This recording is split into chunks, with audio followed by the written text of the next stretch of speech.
जय हिंद फ्रेंड, मैं हूँ यहाँ पे आपके सामने। मैं आपको स्पेशल सब्जेक्ट को रिकवर कराऊंगी जो कि एनसीसी का है। तो आज हम स्टार्ट करते हैं जीएस के। ये देखिए, ये है बी सर्टिफिकेट एग्ज़ाम के लिए और सी सर्टिफिकेट एग्ज़ाम के लिए एनसीसी एयरविंग स्पेशलाइज बुक। ये आपको जो एनसीसी का DGNCC वाला जो ऐप होता है उससे आप इसे डाउनलोड कर सकते हैं। तो आज हम स्टार्ट करने जा रहे हैं specialise book for NCC air wing. Starting topic. The first topic of this book is general services. देखिए ये general services knowledge. The first topic of this chapter is ranks. Rank is very important. Rank याद करना बहुत ज़रूरी होता है, वो भी फ्लो में। जैसे कि आर्मी में फील्ड मार्शल इक्विवेलेंट होती है, नेवी में admiral of the fleet and air में होती है martial of the Indian air force. ये आपको इस टाइप से याद होना बहुत ज़्यादा ज़रूरी है। जैसे कि field marshal, air admiral of the fleet, marshal of the IAF, general admiral, air chief marshal, lieutenant general, vice admiral, air marshal, major general, rear admiral, vice air marshal, brigadier, commodore, air commodore, colonel, captain, group captain, lieutenant colonel, commander, wing commander, major, lieutenant commander, squad leader, captain, lieutenant, flight lieutenant, lieutenant, sub lieutenant, flying officer. आप इसको ऐसे याद कर सकते हैं। इसके बाद कुछ आ जाती हैं commission rank. Junior commission officer हमारे आर्मी में होते हैं, नेवी में हमारे होते हैं जूनियर कमीशन ऑफिसर नेवी, और एयर में होते हैं junior commission officer in air. तो इसमें सूबेदार मेजर, मास्टर चीफ पेटी officer class first class, master warrant officer, सूबेदार, मास्टर चीफ पेटी officer second class and warrant officer, नायब सूबेदार, चीफ पेटी officer and junior warrant officer. अब कुछ आती है नॉन कमीशन रैंक।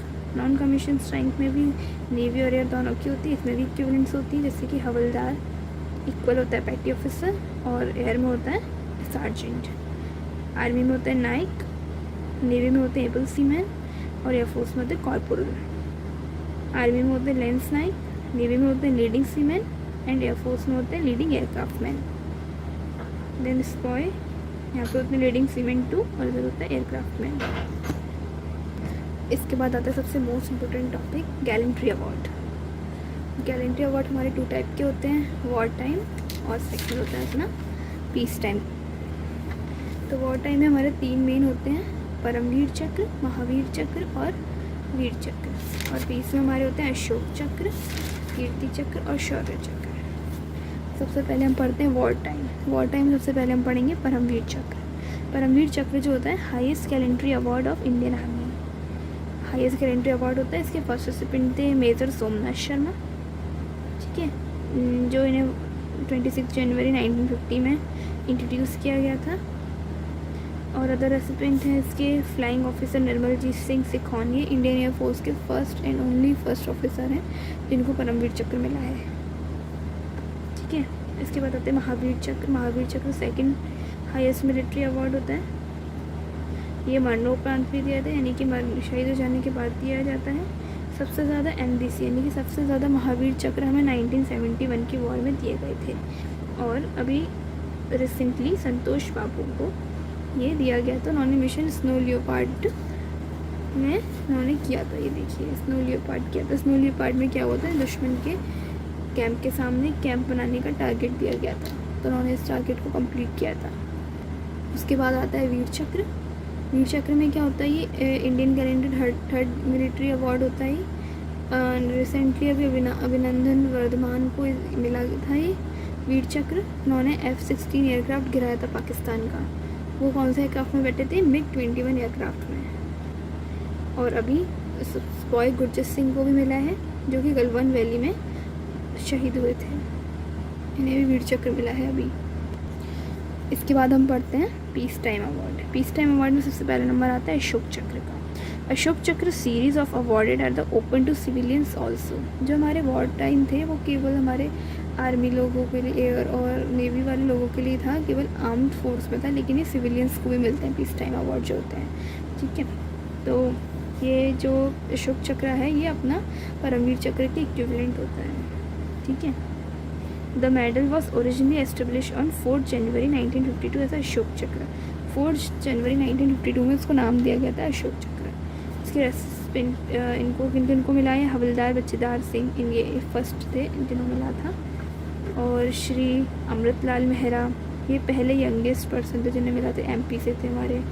और नीरजा बैनर्जी, आपने पिक्चर देखी होगी नीरजा, उसमें जो थी फ्लाइट अटेंडेंट थी, ये भी फर्स्ट फीमेल थी जिन्हें अशोक चक्र दिया गया था। और अभी रिसेंटली बाबू राम को अशोक चक्र दिया था, उन्होंने जम्मू कश्मीर पुलिस में थे। सेकंड नंबर पे आता है हमारा कीर्ति चक्र। कीर्ति चक्र किसके इक्विवेलेंट होता है, महावीर चक्र के इक्विवेलेंट होता है।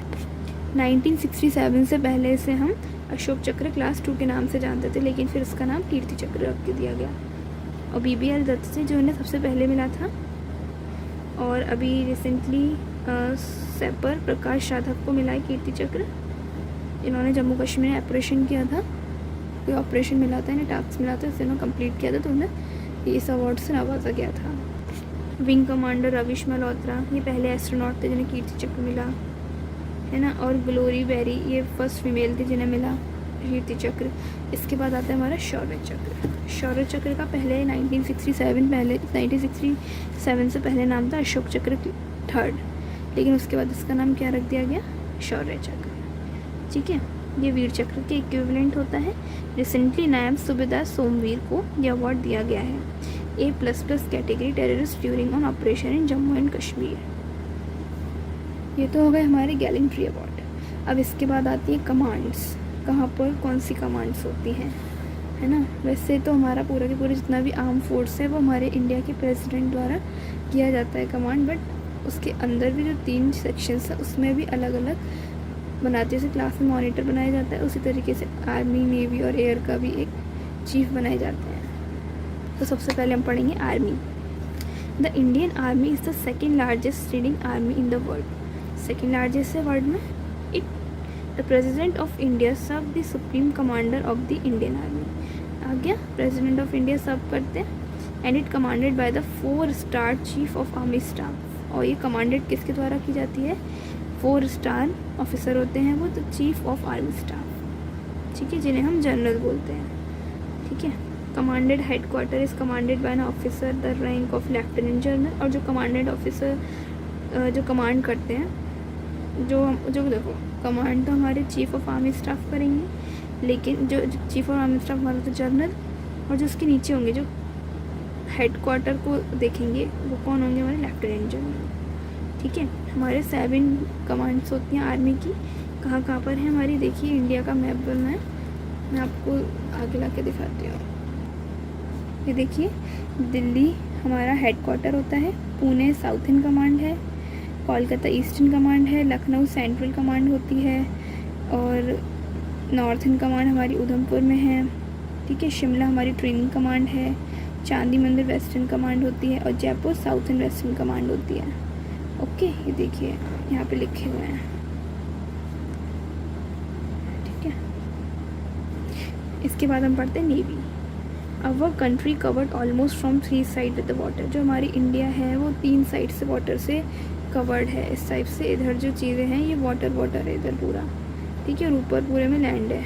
ठीक है, अब नेवी ठीक है, the sea around India is impact on the Indians freedom, trade, commerce and culture. ये जो सी हमारे आसपास ओशंस हैं ये अपने इंडिया की ट्रेड और इन सबको फैलाने का काम करता है, ट्रेड वगैरह को। द इंडियन नेवी, भारतीय नौसेना, is the naval branch of the Indian arm force. The president of India serve as the supreme commander of the Indian navy. Okay, the chief of naval staff is 4 star officer in rank of admiral. जो admiral होते हैं वो command करते हैं navy को। ठीक है, ये हमारा 5 अगस्त को हमारा नेवी डे मनाया जाता है। ठीक है, chief of navy commands Indian navy.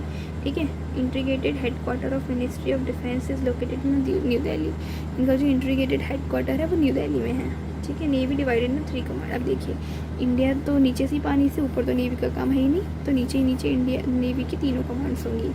एक होती है मुंबई, कराची और विशाखापट्टनम। देखिए, western command Mumbai, southern command Kochi, और ईस्टर्न कमांड विशाखापट्टनम। ठीक है, अब इसके बाद आ जाती है air force. Indian air force is the youngest of the 3 services. ये यंगेस्ट है सबसे ज़्यादा। It is air arm of the Indian arm force. Air arm है ये इंडियन एयरफोर्स का। 4th लार्जेस्ट होती है जो हमारी इंडियन नेवी है, सॉरी इंडियन एयरफोर्स है, वो 4th लार्जेस्ट है वर्ल्ड में। Okay, it come into the existence in year 1932 में आई थी है। Indian air force comprise the fighter aircraft, transport aircraft, bomber and helicopter, ये सब चीज़ें आती हैं इंडियन एयरफोर्स में। The president of India supreme command of the IAF, ये भी सुप्रीम कमांड होते हैं ना। उसके बाद होता है the chief of air staff और एंड चीफ एयर मार्शल। देखो, general, admiral and air chief martial, ये तीनों सेम रैंक पे होते हैं। तीनों ही अपनी अपनी कमांड्स को क्या करते हैं, कमांड करते हैं। ठीक है, अब head quarter. Indian air force is commanded by the chief of air staff. The staff of air headquarter consist of 3 branches, air operation, administration branches और मेंटेनेंस। ठीक है, 3 ब्रांच होती है इंडियन एयरफोर्स की। ठीक है, the Indian air force is organise into the 7 command which are controlled by the air head. इसकी 7 command होती है। ठीक है, अब देखिए मैं आपको कमांड दिखाती हूँ। ये रही इसकी 7 कमांड। इसकी सेंट्रल एयर कमांड है हमारी इलाहाबाद में, ईस्टर्न कमांड है शिलोंग में, साउथर्न एयर कमांड है Thiruvananthapuram, southern western air command है गांधीनगर और वेस्टर्न कमांड है न्यू दिल्ली। ये तो हो गई 5 ऑपरेशनल कमांड। ठीक है, इसके बाद आती है फंक्शनल कमांड। फंक्शनल कमांड कौन सी होती है, ट्रेनिंग और मेंटेनेंस। ट्रेनिंग कमांड कहाँ पर, इसकी बेंगलुरु में, और मेंटेनेंस कमांड कहाँ इसकी, महाराष्ट्र नागपुर में। अब हम पढ़ते हैं main cheese history of Indian air force, क्योंकि हमारा स्पेशल सब्जेक्ट एयर है, स्पेशल सब्जेक्ट है ना हमारा, इसलिए हमें हिस्ट्री भी पढ़नी पड़ेगी इसकी। The government pass the IAF bill on 4 April 1932। ठीक है, the Indian air force come into being with the promulgation of IAF bill 8 October 1932। 8 October 1932 में आ गई थी इंडियन एयरफोर्स। ठीक है, तो हम हर ईयर 8 अक्टूबर को ही बनाते हैं इंडियन एयरफोर्स डे। ये कुछ ब्रांचेस हैं इंडियन एयरफोर्स की, जैसे flying branch, navigation branch, education branch, medical branch, administrative branch, logistics branch, metrology branch और इंजीनियरिंग ब्रांच। ये सब अलग अलग ब्रांच होती हैं, ये मैं आपको भी आकर बताती हूँ। ये एक चार्ट है, इस चार्ट के ज़रिए आप इजीली सारी चीज़ें समझ सकते हो। जैसे देखिए प्रेसिडेंट कौन होता है, हमारा सुप्रीम कमांडर होते हैं ना। ठीक है, प्रेसिडेंट के अंदर नीचे आते हैं डिफेंस मिनिस्टर हमारे। ओके, डिफेंस मिनिस्टर हमारे 3 चीज़ों में डिवाइड कर देते हैं, आर्मी, एयरफोर्स एंड नेवी। ठीक है, प्रेसिडेंट डिफेंस मिनिस्टर को गाइड करते हैं, डिफेंस मिनिस्टर इन तीनों को कर देते हैं।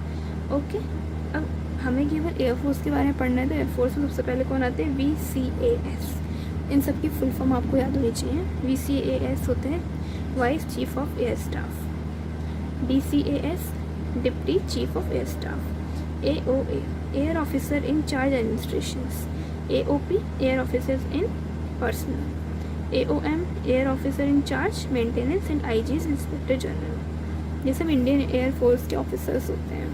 ओके, अब देखिए सबसे पहले हमारा था air headquarter. Okay, air headquarter क्या होता है, फिर इसके बाद कमांड्स, हमने कमांड्स पढ़ी थी, इसके बाद कमांड्स आती हैं, फिर स्टेशन आ जाते हैं, फिर उसके बाद स्क्वाड्रन और यूनिट, जिन यूनिट्स में हम लोग जाते हैं, ये सब चीज़ें होती हैं। ओके, मतलब ऐसा होता है जैसे पूरा के पूरा हमारा आर्म फोर्स होता है। अपना आर्म फोर्स में हमारे 3 पार्ट होते हैं, एयर, नेवी और आर्मी। ठीक है, ये तो रह गया आर्म फोर्सेस। अब एक स्कूल लेवल पे हमारे लिए आते हैं लोग NCC में भी ऐसी 3 विंग होती है, एयर, आर्मी और नेवी। ओके, तो एयर, आर्मी और नेवी में भी सेम टू सेम यही पूरा प्रोसीजर रहता है, यही रैंक्स मिलती हैं लोगों को भी। ये दो अलग अलग है, ये नहीं कि वहाँ के एयर चीफ हमारे NCC की एयर चीफ दोनों सब नहीं, ये दोनों चीज़ें अलग होती हैं। ओके, अब इसके बाद हम पढ़ते हैं स्टेशंस वगैरह क्या होते हैं एयर के, है ना। ये देखिए, ये रहा इसमें, जैसे देखिए ACOs and air station CDR। ठीक है, अब देखिए कितने पार्ट में डिवाइड होते हैं, 1 2 3 4 पार्ट में। Flying, COO means chief operation officer, CADM यानी चीफ एडमिनिस्ट्रेशन ऑफिसर, और CEGNO मतलब chief engineer officer, engine officer. मतलब ये सब क्या है, 4 ऑफिसर्स होते हैं। इन 4 ऑफिसर्स के अंडर में सारी चीज़ें रहती है। देखिए, चीफ ऑपरेशन ऑफिसर के अंडर में क्या रहता है, ATC, MET, navigation, flight safety, ATC मतलब air traffic control, metrology, navigation and flight safety, ऐसे ही सी एडमिनिस्ट्रेशन की उसमें कौन कौन सा आता है, अकाउंट, एजुकेशन कैटेगरी कौन कौन सी है, सिक्योरिटी उसकी, वर्क, मेडिकल, एटीएम्स का। और इंजीनियर के अंदर में क्या रहेगा, सिग्नल्स के लिए, आर्मामेंट्स, लॉजिक, एमटी यानी कि मेंटेनेंस, एमसीसी, रिफ्यूलिंग, टेक्निकल, यानी कि सारी ये सब चीज़ें इंजीनियरिंग के अंडर में रहती हैं। तो ये इतना ही था जनरल सर्विसेज नॉलेज में जो आपके लिए इम्पोर्टेंट है। ओके, मिलते हैं नेक्स्ट वीडियो में। नेक्स्ट वीडियो में हम लेकर आएंगे आपके लिए एयरक्राफ्ट रिकग्नाइजेशन, कि एयरक्राफ्ट का रिकग्नाइजेशन कैसे करें, कैसे क्या होता है। तब तक के लिए गुड बाय, टेक केयर।